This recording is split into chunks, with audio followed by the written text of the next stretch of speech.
ओम शांति भाई जी। ओम शांति भाई। ओम शांति भाई। ओम शांति।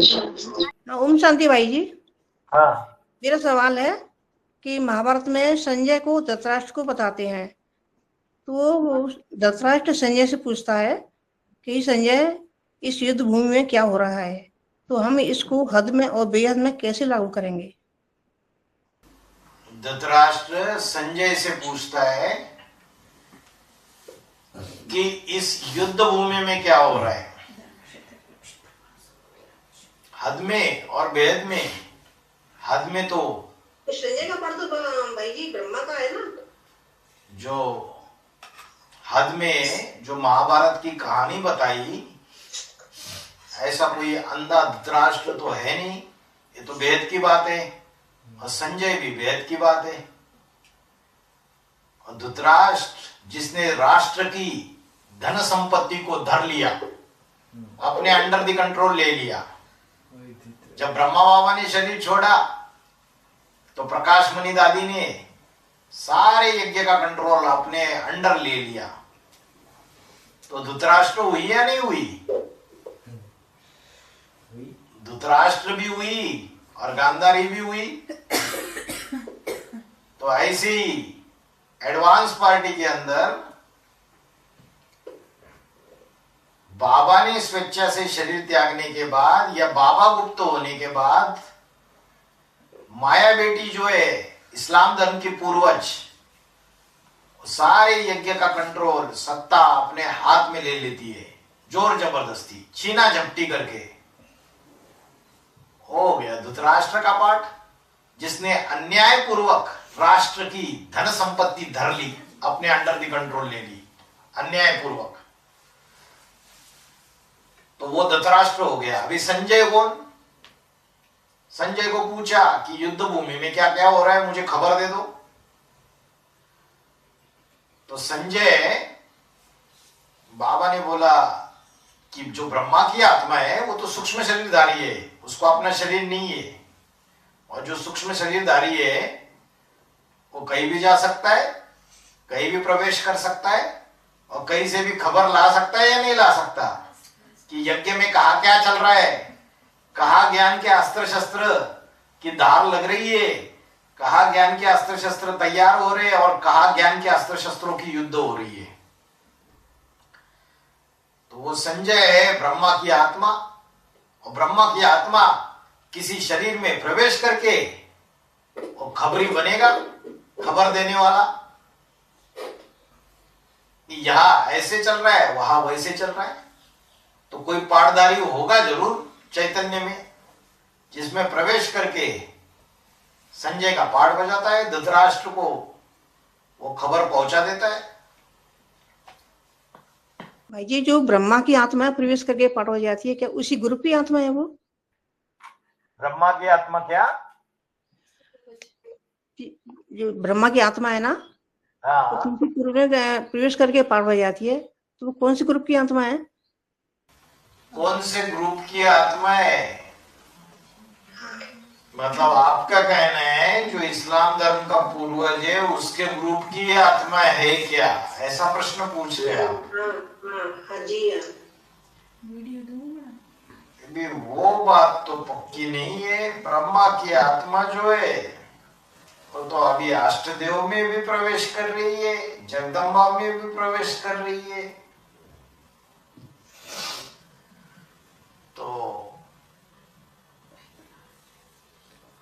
तो समय बताएगा वो पाठधारी कौन है। उनके ग्रुप की आत्मा तो नहीं होगी, क्योंकि इस्लाम धर्म का जो पूर्वज है उसका असिस्टेंट कौन है अष्टदेव में?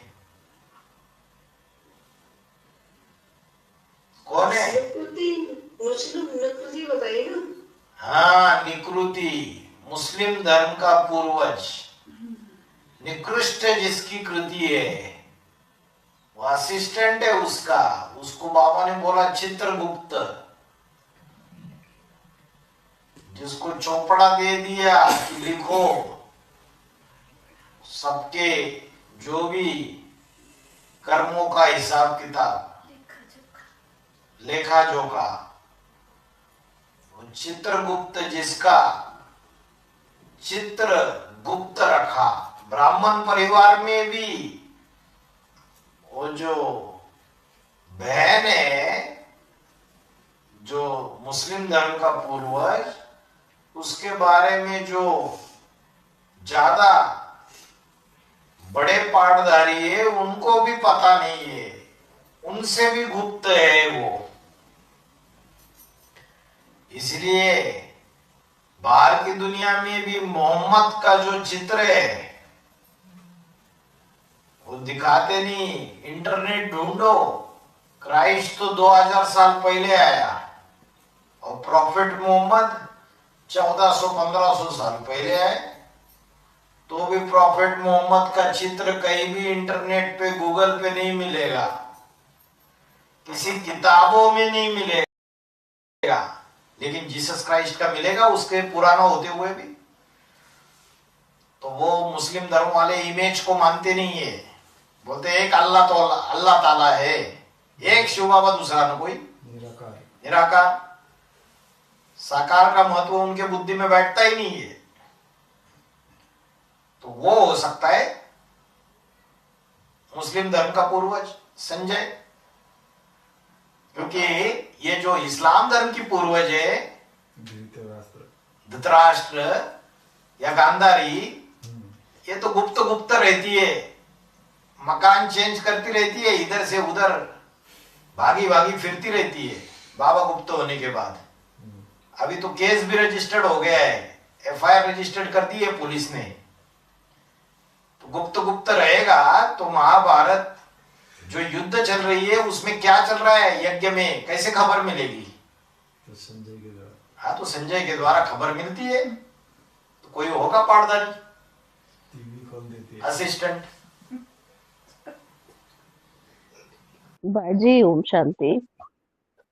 ओम शांति। ज्ञान, योग, धारणा, सेवा, ये 4 सब्जेक्ट पक्का करना है अभी तो, है ना हाँ। भाई जी? हाँ जी। जी, अभी तो सब लोग मेडिटेशन के बारे में पूछ रहे, नया लोग जो भी है, जो भी नया है, या आजकल स्कूलों में, कॉलेज में, सब जगह मेडिटेशन के बारे में पूछ रहे। तो नया लोगों को कैसे ये सब्जेक्ट तो पक्का एक सब्जेक्ट रहना है ना इसमें, तो उसको सिखाने के लिए जितने भी सेमिनार जो डाले हुए हैं स्पिरिचुअल रिवॉल्यूशन चैनल में, उस सेमिनार में सारी बातें नए लोगों के लिए ही बताई हुई है। उन वीडियोस में ज्यादा हाई लेवल का ध्यान तो दिया नहीं है, ताकि कॉलेज के स्टूडेंट्स उनके समझ में आए, स्कूल के स्टूडेंट्स को भी समझ में आएगा, ऐसा ज्ञान है। तो वही बातें बताओ उनको, उनके बुद्धि में फिट हो जाएगी। आत्मा का ज्ञान दे सकते हो भ्रुकुटी के बीच में, ज्योति बिंदु स्वरूप आत्मा है। मेडिटेशन में बैठते हैं तो कैसे बैठते? ऐसे। तो उनको बताओ ऐसे बैठना नहीं है, ऐसे बैठो सीधे, और भ्रुकुटी के बीच में यहाँ पे जैसे आकाश में स्टार चमकता है वैसा ध्यान लगाओ। मेडिटेशन करते तो आंखें बंद करके मेडिटेशन करते, स्कूलों में, कॉलेज में। उनको बताओ भगवत गीता में 6ठे अध्याय में 13वां श्लोक है, संप्रेक्ष। आंखें खुली रखकर आत्मा का ध्यान करना है। भ्रुकुटी के मध्य में आत्मा स्थित है। आत्मा का परिचय दे दो, भगवान के बारे में बताओ। भगवान निराकार भी है तो साकार भी है। साकार कैसे बनता है? तो क्लास में भी एक सब्जेक्ट रहना है ना, वही पूछ रहे मैं। क्लास में सब्जेक्ट रहना है, रहना है वो तो आजकल जो स्कूल कॉलेजेस है और उसके जो मैनेजमेंट वाले हैं, वो मैनेजमेंट कोई लेफ्टिस्ट है कोई राइटिस्ट है। जो लेफ्टिस्ट है, एला मगर मोबाइल इधर रखा मत कर। कांग्रेस गवर्नमेंट वाले जो है, वो लेफ्टिस्ट है या राइटिस्ट है? आम आदमी पार्टी, समाजवादी पार्टी, ये लेफ्टिस्ट है या राइटिस्ट विचारधारा वाले हैं? लेफ्टिस्ट विचारधारा वाले। और ये चाहते ही नहीं है कि अध्यात्म का ज्ञान भारत में फैले, सनातन धर्म का ज्ञान भारत में फैले। तो उनके अंडर द कंट्रोल, उनकी मैनेजमेंट में उनके लोग भरे हुए, और उसके अंडर द कंट्रोल ये प्रिंसिपल्स होते हैं। तो उसकी वजह से कई कॉलेज वाले, स्कूल वाले इन बातों को अपने बच्चों को सुनने ही नहीं देते, स्टूडेंट्स को। तो ये कॉलेज की मैनेजमेंट के ऊपर डिपेंड रहता है और वहां के प्रिंसिपल के ऊपर। तो अभी जब तक ज्ञान की गजगोर नहीं होगी और दुनिया की परिस्थितियां बिगड़ती नहीं जाएगी, तब तक आवाज फैलेगी नहीं। अभी समय नजदीक आ रहा है, जो सुनते हैं उनको सुनाओ। हमारे क्लासेस में भी रहना है ना, वो थोड़ा सा ज्ञान के बारे में नहीं हमेशा। कौन से क्लासेस में? हमारा क्लासेस में डेली इसके बारे में, ज्ञान के बारे में ही बोल रहे ना, ये योग के बारे में थोड़े से बोलना पड़ता है ना। ये जो नए नए लोग आ रहे, जो भी कहाँ पे आ रहे नए लोग? सब क्लासेस में, हमारे गीता पाठशाला में, सब जगह, मधुबन में। हाँ, तो योग तो रोज ही किया जाता है। अमृत वेला 1 घंटा, दोपहर को, शाम को योग भट्टी भी होती है। मंगलवार को योग भट्टी का क्लास होता है। गुरुवार को संगठन में 1 घंटा, 1.5 घंटा योग में बिठाया जाता है। तो यहाँ तो मुख्य सब्जेक्ट योग के बारे में भी तो समझाया जाता है सभी जगह। आत्मिक स्थिति का अभ्यास कैसे करना है वो भी समझाया जाता है। आएंगे, रेगुलर बैठेंगे, तब तो धीरे धीरे बुद्धि में बैठेगा सबके। भाई जी, जैसे अभी बताया कि केस रजिस्टर्ड हो गया है, जिन्होंने बाबा मतलब जो भी घटना हुई उसको छुपा के रखा बच्चों से, तो अभी जो बाबा के ऊपर केसेस चल रहे थे, क्या वो रफा दफा हो गई क्या? और क्या सीबीआई के सामने सारा सच्चाई आ गई क्या, वो कि बाबा ने शरीर छोड़ दिया? और बाबा के ऊपर जो भी केस थे, क्या अभी उसको मतलब सारे वो पोस्टपोन हो गए क्या, या अभी भी वो केसेस चल रहे हैं? बाबा के ऊपर और आध्यात्मिक विश्वविद्यालय के ऊपर के 90-95% केसेस तो पहले ही खत्म हो गए माता जी। बचे कुचे जो थे वो भी अभी खत्म हो गए, और सीबीआई ने तो रिपोर्ट फाइल कर दी। भारत का जो जाना माना प्रसिद्ध अखबार जो है हिंदू, उसमें भी ये न्यूज आ गई कि सेंट्रल ब्यूरो ऑफ इन्वेस्टिगेशन ने दिल्ली के स्पेशल कोर्ट में रिपोर्ट फाइल कर दी कि बाबा ने शरीर त्याग दिया करके। तो ज्यादातर केसेस तो खत्म ही हो गए, इक्के दुक्के रह गए, वो भी खत्म हो जाएंगे। हाँ। न्यूज़पेपर में ये बात निकल गई है, और तो फिर जो भी केस बचा है वो भी फिर रफा दफा हो जाना चाहिए ना, क्योंकि जो व्यक्ति ही नहीं है तो फिर केस किस पर? हाँ, आध्यात्मिक विश्वविद्यालय के ऊपर भी केस चल रहा है ना। आध्यात्मिक विश्वविद्यालय की मैनेजमेंट, ये संस्था रजिस्टर्ड होनी चाहिए, इसके ऊपर भी केस चल रहा है। तो वो तो रजिस्ट्रेशन का केस है ना। बाबा के ऊपर जो भी यानी कि झूठे झूठे आरोप लगाए जाते थे, बाबा के ऊपर कौन सा केस चल रहा है आज के डेट में? कोई चल ही नहीं रहा है। किसने बोला आपको बाबा के ऊपर केस चल रहा है? वो तो रफा दफा हो ही गए, तो रफा दफा हो गए। एक रेप केस डाला था, वो 2022 में जीत गए थे। और जो बाकी जो बचा हुआ था, बाबा मिल नहीं रहे थे, तो वो ऐसे ही ठंडे बक्से में पड़े हुए थे। अभी जब बाबा की शरीर छोड़ने की बात आ गई तो वो भी क्लोज हो गए। अभी क्या रह गया? भाई जी, अभी आपने बोला कि पहले जो है बाबा के बच्चे शांति धाम में तपस्या करेंगे, उसके बाद सुख धाम में जाएंगे। तो बाबा की मूर्ति में आया हुआ है कि जब शांति धाम में बच्चे तपस्या कर रहे होंगे तो बाहर की दुनिया में विनाश चल रहा होगा। कहा तो मतलब उसके बाद कैसे सुख धाम?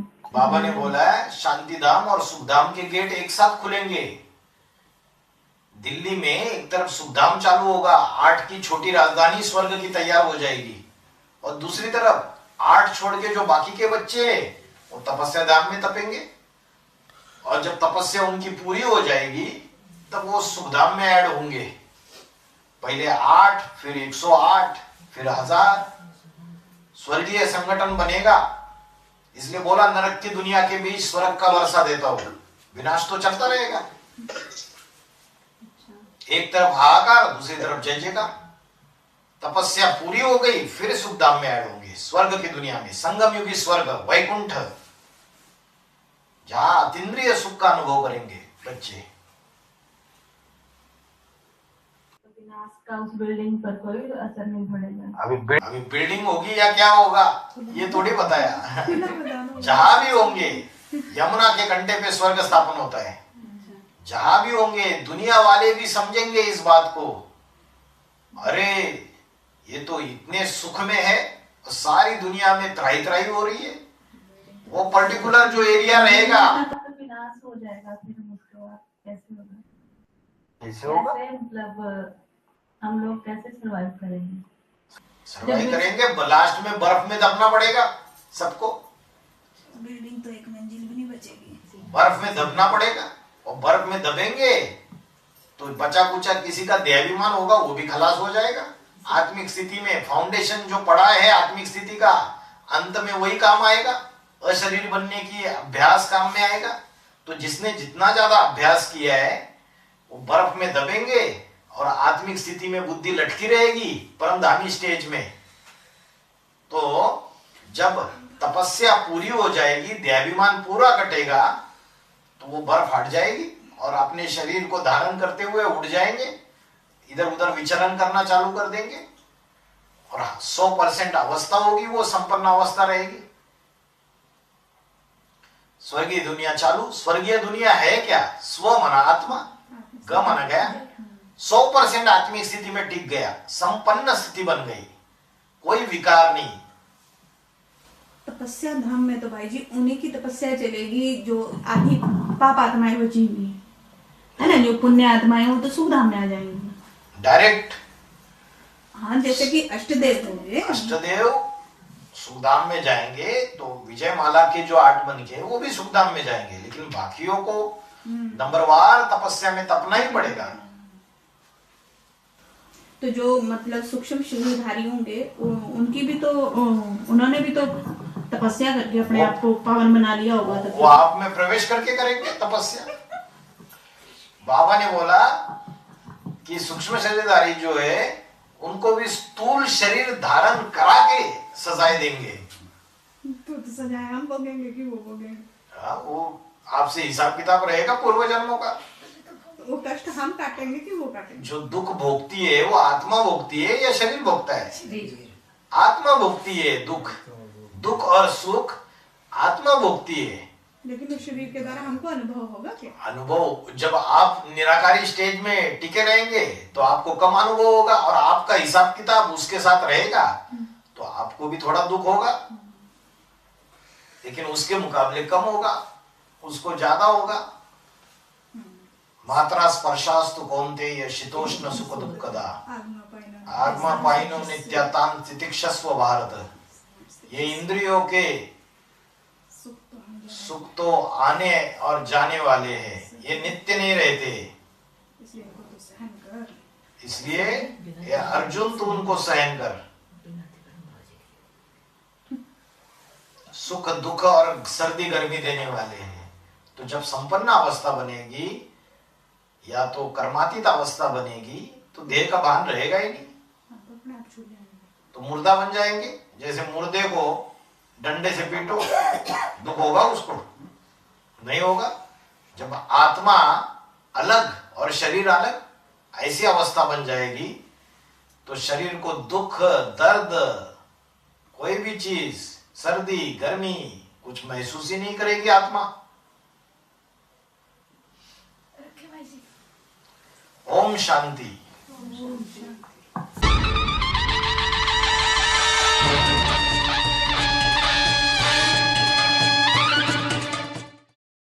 जी एक छोटा सा प्रश्न बताओ। हाँ जी भाजी आज एक पॉइंट आया जो बाबा को बेसिक से निकाल दिया है। तो प्रकाश मणि दादी बाबा को बात को कहते थे तो वो अपना मन मत, तो अभी जो बेहद का जो ज्ञान सुनते हैं ना तो मनन चिंतन करते हैं, जिसका कहते हैं विचार सागर मंथन, या तो सेल्फ इंट्रोस्पेक्शन भी कहते हैं, या तो चर्निंग अप कहते हैं, या तो थर्ड प्रोसेस कहते हैं। तो जब विचार सागर मंथन करते हैं, जो नया नया बात निकालते हैं बेहद का राज, उसको मनमत कह सकते। वो तो लॉजिकली जब प्रूव करेंगे मौलिक आधार पर गीता श्लोक और बाहर का दुनिया सब मिल करके, जब नया मत जिसका कहते हैं उसको मनमत कह सकेंगे। ये मेरा प्रश्न। नहीं, जो मुरलियों के प्रूफ प्रमाण के अनुसार बात साबित होती है मनन चिंतन मंथन से, उसको मनमत थोड़ी कहेंगे। हमारा कोई भी मनन चिंतन मंथन मुरलियों के महावाक्यों से मिलता जुलता हो तो उसे मनमत थोड़ी कहेंगे। वो तो मनन चिंतन मंथन से और गहरी गहरी बातें निकलती जाती है। सागर मंथन होता है तो अमृत निकलता है, ऐसे ही ये ज्ञान अमृत है। तो ब्रह्म कुमारिया बोलती थी, अरे ज्यादा गहराई में जाओगे, तल्ले में जाओगे तो डूब जाओगे। बाबा मुरली में बोलते, ज्ञान सागर के तल्ले में जाओगे, गहराइयों में जाओगे तो अच्छे अच्छे रतन मिलेंगे। तो ब्रह्म कुमारिया तो मनमत कहती है, बाबा जो मुरली से बताते हैं वो श्रीमत है। ऐसे एडवांस पार्टी में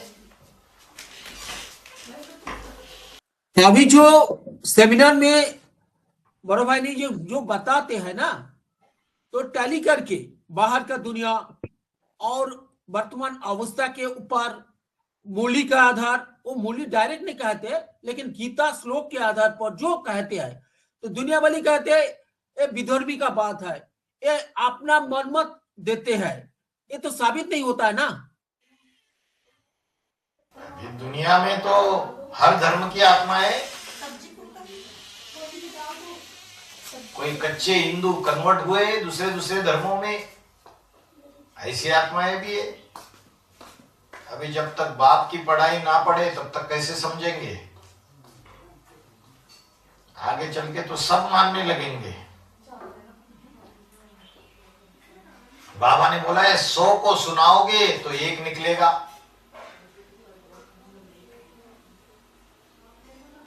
अपोजिशन ही तुम बच्चों को पोजीशन तक पहुंचाएगी। भाई जी ओम शांति। ओम शांति। हाँ भाई जी, मेरा एक प्रश्न। बोलिए। हाँ भाई जी, ये नौ ग्रह के बारे में थोड़ा बताइए। नवग्रह, ग्रह कैसे बनता है? ग्रह माना फैमिली, घर। और फैमिली को कौन होता है? बाप होती है, माँ होती है और बच्चा होते हैं। बाप कौन है? बाबा ने बोला अष्टदेव आत्मा और अष्टरतन शरीर, ये दोनों मिलके बाप बन जाता है। अगर क्रिश्चियन धर्म का एग्जाम्पल लेंगे तो क्रिश्चियन धर्म का पूर्वजों की आत्मिक स्थिति ज्यादा रहती है, तो उसकी आत्मा और अष्टरतन जो है क्रिश्चियन धर्म का, उसका शरीर मतलब कर्मेंद्रियों से कर्म करने वाले ज्यादा है। आत्मा के वाइब्रेशन इतने पावरफुल नहीं है। तो आगे चल के अष्टदेव अपनी संपन्न अवस्था में अष्ट रत्नों में प्रवेश करके पाठ बजाएंगे, सेवा का कार्य कराएंगे उनके द्वारा। तो आत्मा अष्टदेव और शरीर अष्टरतन, ये दोनों मिलके बन गया बाप। और मां कौन? जो उस धर्म की आधार मूर्त आत्मा है, वो मां है, माता है। आधार माना जड़, वो माता है। बाप बीज है, आधार माता है। बीज जिस धरनी में बोया जाता है वो आधार है। तो माता है ब्रह्म कुमारीज में, जो क्रिश्चियन धर्म का जो आधार मूर्त है, रमेश भाई के लिए बोला, वो माता हो गई।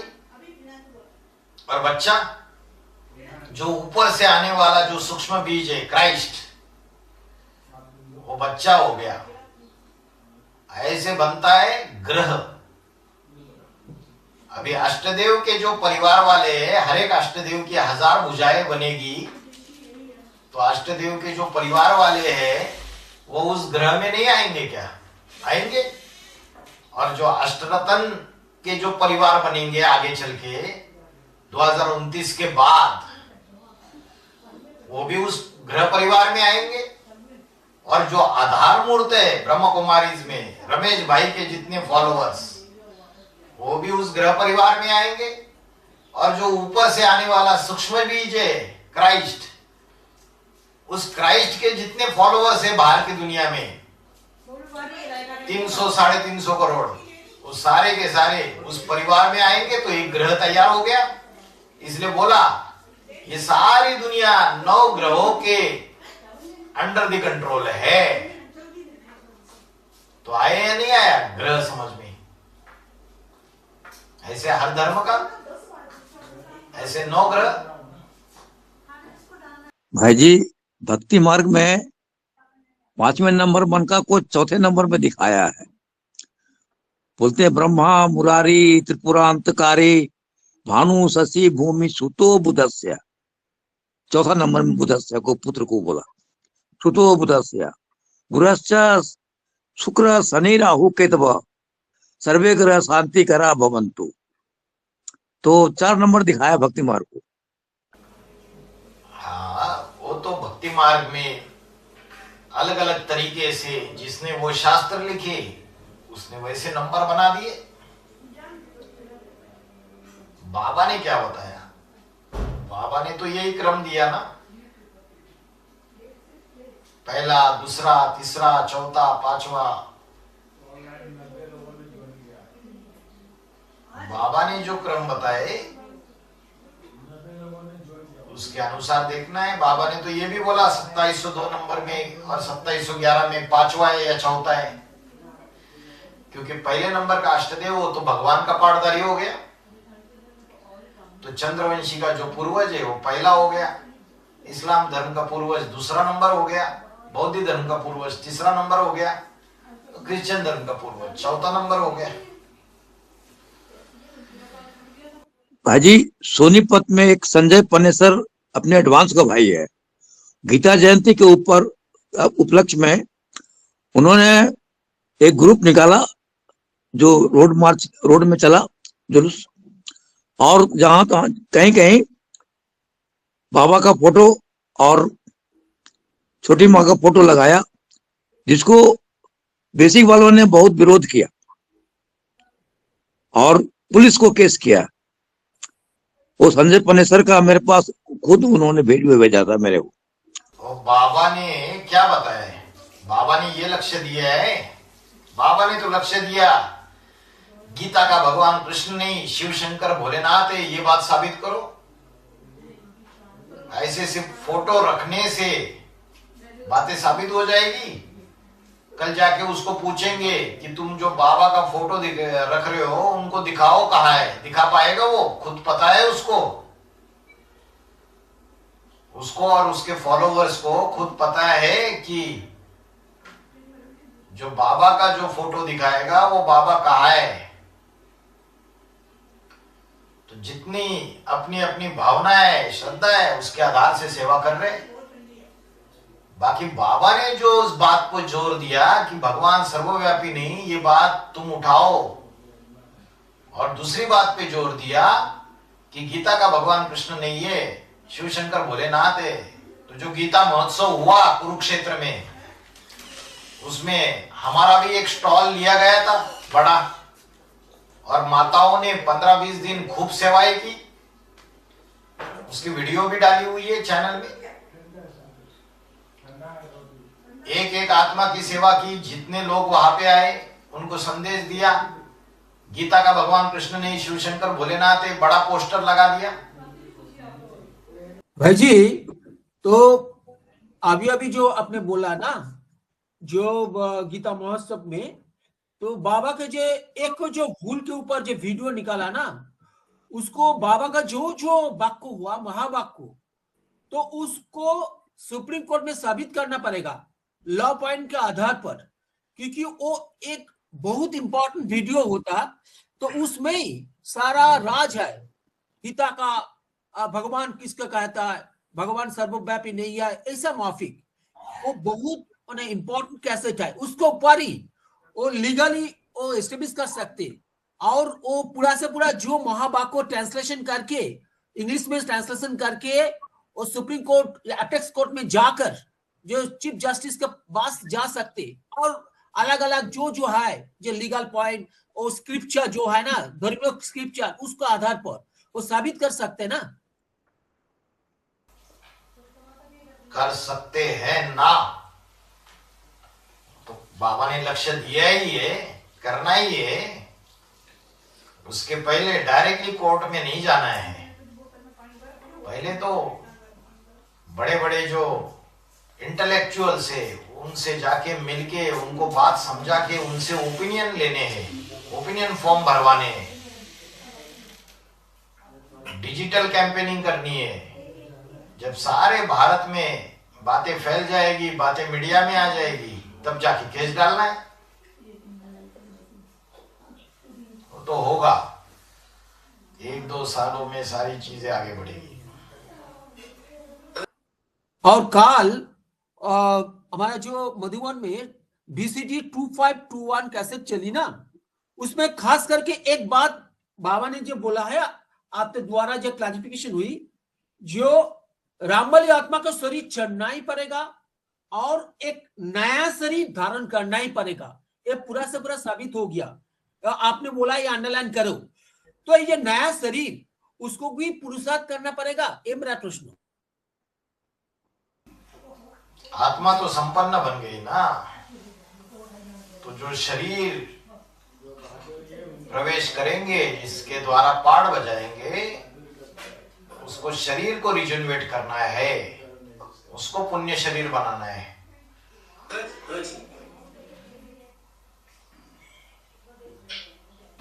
तो उसके लिए तो पुरुषार्थ करना पड़ेगा ना।